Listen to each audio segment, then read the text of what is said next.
कहाँ ले गई अब वजह से घर में ढुक जाई। अभिषेक तिवारी जी तू मर जाइबो तोरो मेहरारू वो चौखटे तक साथ दी हमरो मेहरारू कह के जाए दो वजह से रोक के घर में ढुकी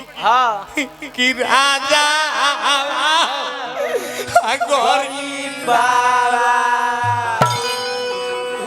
एक दिन तू मर जाइबो तोरो मेहरारू रोई तिवारी जी कि बेआसा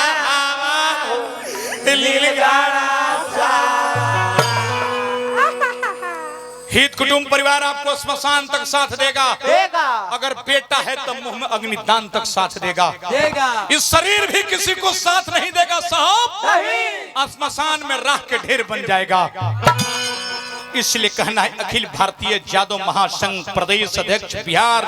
जेपी जादव जी की ओर से पुरस्कार हार्दिक हार्दिक प्रणाम बा तने सिंगल मुर्की हो हमार धरती हमार घर हमार भतीजा हमार बेटा हमार जायदाद सारा के सारा माया हो मुकेश राय प्रॉपर्टी डीलर 10 दूर से बेसी चाहिए जमीन हैला हो घनश्याम राय जी की ओर से पुरस्कार बा हार्दिक प्रणाम बा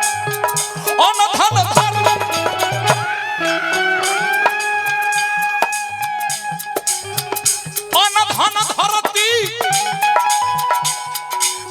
अरे माल खजाना सब बन गई है पासी ए डीलर साहेब सब बन गई है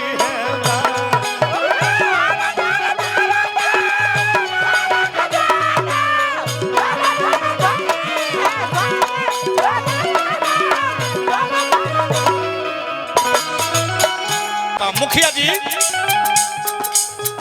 अनधन धरती माल खजाना सब बन गई है पासी ए मुखिया जी सब बन गई है